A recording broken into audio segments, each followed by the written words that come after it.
नमस्कार,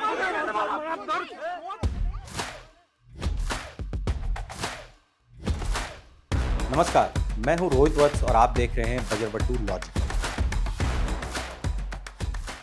पिछले 2 दिनों से सोशल मीडिया पर एक नाम बहुत चर्चा में है। हर तरफ उसी के चर्चे हैं। कुछ लोग समर्थन में हैं, कुछ लोग विरोध में हैं। वो नाम है रुचि तिवारी का।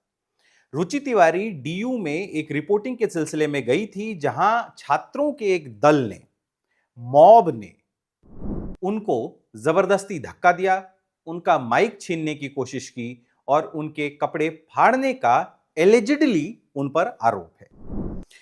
अब इसमें सबसे मजेदार बात यह है कि आखिर हमारा समाज, हमारी यूनिवर्सिटीज इस लेवल पर पहुंची कैसे। डीयू बहुत ही वॉलेटाइल यूनिवर्सिटी है, पॉलिटिकली हमेशा से रही है, राजीव गोस्वामी से लेकर आज तक। कई बड़े लीडर्स डीयू से निकले हैं। डीयू और जेएनयू और जामिया दिल्ली की जो 3 सबसे बड़ी सेंट्रल यूनिवर्सिटीज हैं, तीनों की पॉलिटिक्स 3 तरह की है। डीयू की पॉलिटिक्स इससे पहले इतनी ज्यादा डायरेक्टली कन्फ्रंटेशनल कभी भी नहीं थी। सरकार को मुबारकबाद देनी चाहिए कि आखिर उन्होंने इस एक शांत पॉलिटिक्स वाली यूनिवर्सिटी को डायरेक्ट कॉन्फ्रंटेशन का मैदान बना दिया है। रुचि तिवारी पर आरोप था कि उन्होंने कास्ट लाइन पर उपस्थित छात्रों को इंस्टिगेट करने की कोशिश की। इसके बाद वहां मौजूद छात्रों से उनकी धक्का मुक्की हुई। बाद में मॉरिस नगर थाने तक केस गया और वहां भी इसका सेकेंड पार्ट हुआ। बट यह सब हुआ कैसे? डीयू में तो यह सब नहीं होता था कास्ट बेस्ड लाइन पर। कम से कम रीसेंट पास्ट में ऐसी कोई भी घटना नहीं है जहां पे कास्ट के नाम पर इस तरह से लड़ाई हो रही हो। यह सब हुआ है यूजीसी की गाइडलाइंस के घोषणा के बाद से, जिसमें कहा गया कि एससी, एसटी और ओबीसी छात्रों को ही डिस्क्रिमिनेशन के खिलाफ अपील करने का अधिकार है। जनरल कास्ट के जो भी स्टूडेंट हैं, उन्होंने पहली बार कास्ट बायस को इतना क्लोजली महसूस किया है। जब भी एंटी ओबीसी आरक्षण वाला, जो हमने अपनी लाइफ में कॉलेजेस में जब हम थे तब हमने देखा है, एंटी ओबीसी आरक्षण के खिलाफ भी जनरल कास्ट के कई दल, कई सदस्य सड़कों पर निकले थे प्रोटेस्ट करने के लिए। लेकिन कभी हालात ऐसे नहीं थे। यहां तक पहुंचाने के पीछे सरकार की मंशा काफी क्वेश्चनेबल है।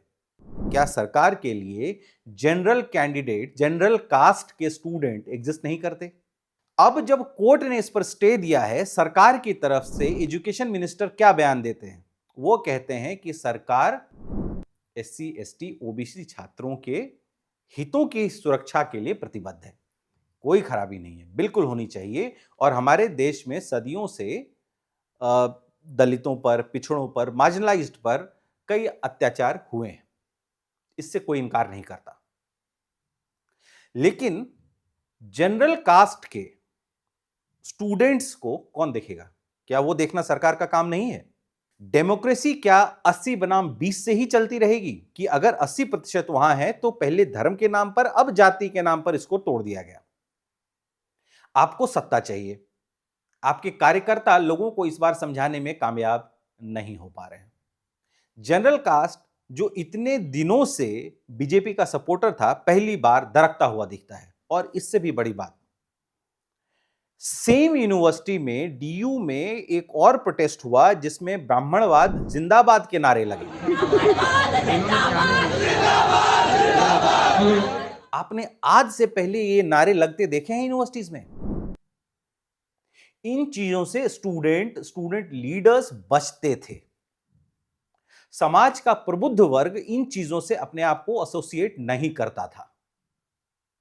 लेकिन आज ब्राह्मणवाद जिंदाबाद वाले प्रोटेस्ट के समर्थन में भी बहुत सारे लोग आ रहे हैं। यह हमेशा से गलत था। ब्राह्मणवाद ने देश का बहुत नुकसान किया है। लेकिन आज उसके समर्थन में भी लोग कैसे आ रहे हैं? वो क्या चीज है जो उनको ट्रिगर कर रही है? क्या उनका सरकार से भरोसा कम होता जा रहा है? क्या उनको लगता है कि जनरल कास्ट की हितों की सुरक्षा यह सरकार नहीं कर सकती? क्या इसका संबंध आगे आने वाले एक बड़े राज्य के चुनाव से है कि 2 बड़े पॉलिटिकल लीडर एक दूसरे को सेटअप करने के चक्कर में यह सब कर रहे हैं? वजह जो भी है, इससे पहले कि यह डिसेंट आपस में और गहराता जाए। यूनिवर्सिटीज में कोई किसी की जाति नहीं पूछता था, यूनिवर्सिटी में सब एक थाली में खाते थे। आप ये आरोप जरूर लगा सकते हैं कि कास्ट सिर्फ वही नहीं पूछता जो खुद अगड़ा है, लेकिन यह बात पार्शली सत्य है, मुश्किल से 10 या 15%। 85 से 90% मामलों में लोग जेन्युइनली एक दूसरे को दोस्त समझते हैं।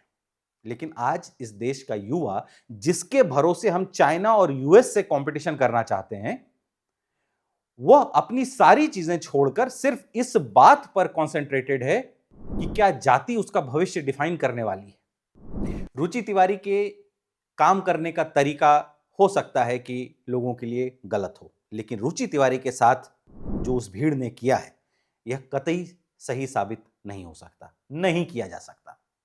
समाज में खाई आ चुकी है, सरकार ऑलरेडी देर कर चुकी है। डीयू का प्रशासन और सरकार और राज्य सरकार यानी दिल्ली की सरकार, अगर इन सब ने मिलकर अभी स्टेप नहीं लिया तो बहुत देर हो जाएगी।